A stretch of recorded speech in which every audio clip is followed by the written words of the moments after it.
sampai ketinggalan ya. Silahkan tonton video berikut ini, jangan sampai.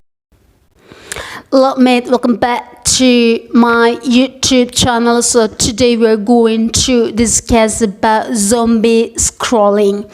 When we talk about zombie scrolling, I heard this sentence or a terminology about zombie scrolling. I don't know in my mind if you know about it, but we're going to discuss about it to know deeper about zombie scrolling. Let's go. Zombie scrolling, the mindless trap of endless scrolling. So it's a deep dive into the pervasive and consciousness habit consuming modern attention and its significant impact on mental and cognitive health. What is zombie scrolling about? Defining the digital drought. What is zombie scrolling? So it is defining as a mindless habit coined by 𝐓𝐡 describe the compulsive habitual scrolling through digital content with no specific goal or tangible benefit. It is also a trance-like state. Users often enter a trance-like state, mechanically flicking their thumbs endlessly through streams of apparels, posts, and updates. Unconscious compulsion. It is distinct from seeking specific information. What the hell is even that? And it is a purely unconscious, time-consuming habit driven by platform design, not active intent. The structuring scale. How much do we scroll? It is defined that 300 feet daily scroll distance.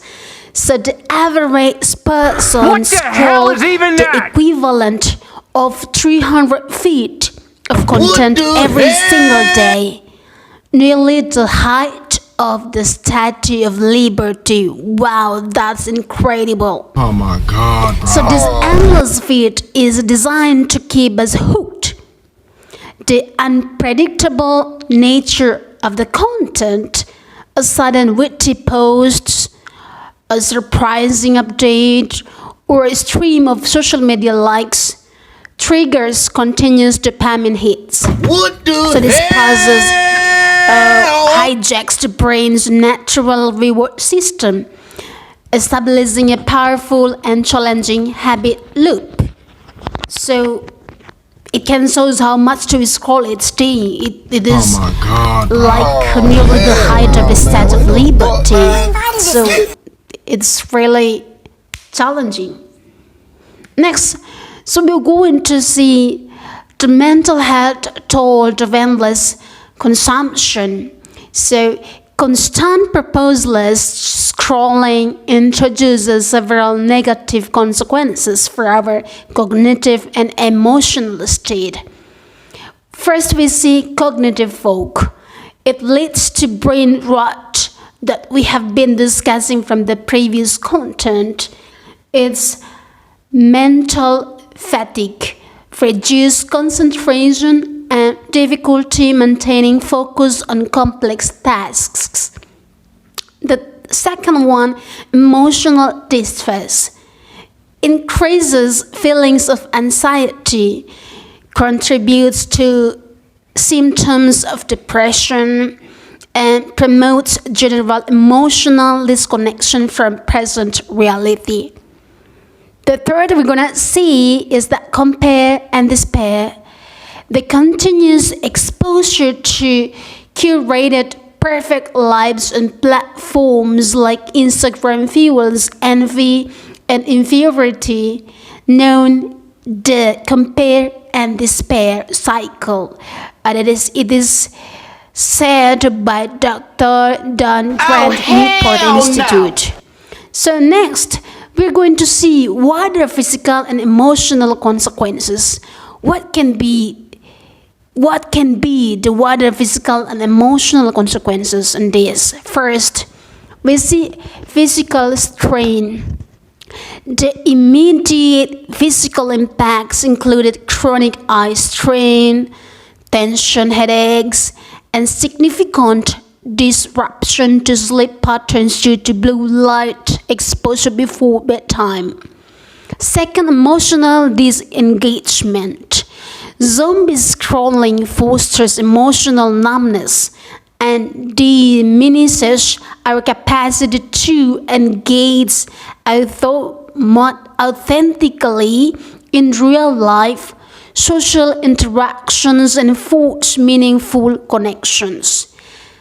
Young adults whose brain and emotional regulation systems are still maturing are particularly susceptible to these long-term negative consequences.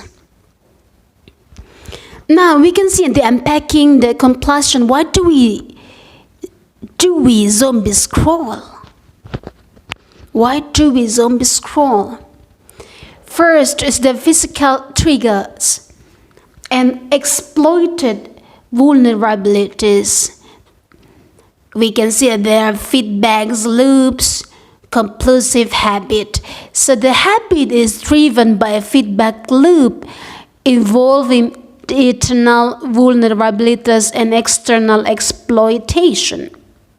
You what?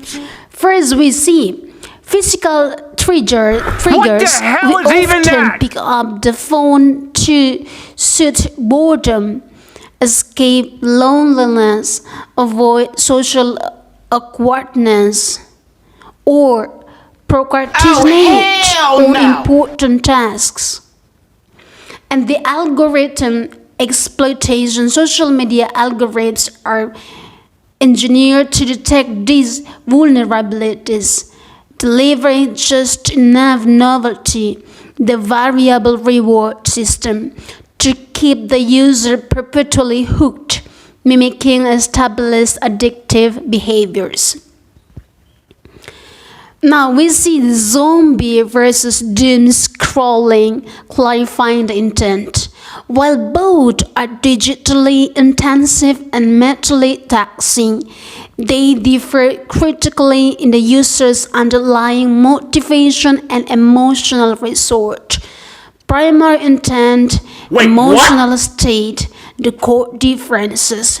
Primary intent, it includes mindless habit, lack of purpose, Yes. an active search for negative or crisis news.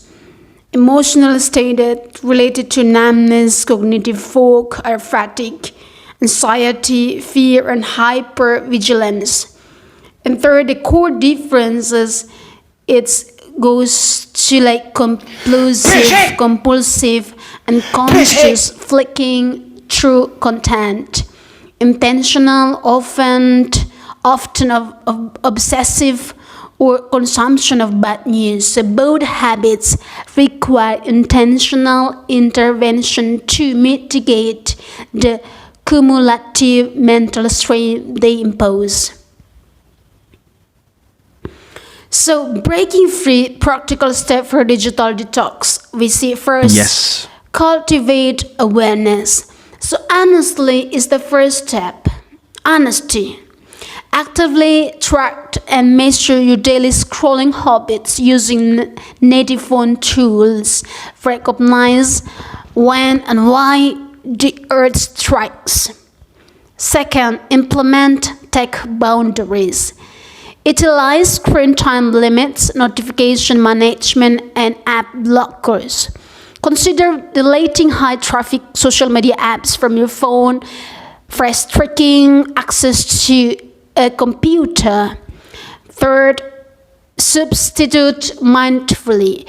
Replace scrolling time with enriching mindful activities such as reading a physical book, engaging in exercise, or prioritizing face-to-face social interaction. Fourth, create friction. Make accessing the apps harder. Log out frequently. Place distracting apps inside place distracting apps inside obscure folders, or use a separate work phone to essential tasks. Then turning the tide, positive and purposeful engagement. The goal is not complete abstinence, but mindful integration. So social media can be a powerful tool when intent is applied. Focused learning using platforms like YouTube and specialized communities for dedicated learning, skill acquisition, and professional development. Authentic creativity. Employ Instagram and TikTok for authentic self-expression, fostering creativity and connecting with others around shared productive hobbies. Meaningful interaction. So transform passive consumption into purposeful engagement. Ask questions, join discussions, and intentionally seek out diverse perspectives. So, wake up from zombie mode. Zombie scrolling is not merely a harmless habit, it's a brain-warping phenomenon with measurable cognitive and emotional consequences. So reclaim your focus, protect your mental health, and restore the quality of your real-world connections. The battle of your attention is ongoing, and mindful usage is the key to winning it. So happy learning. See you on the next content.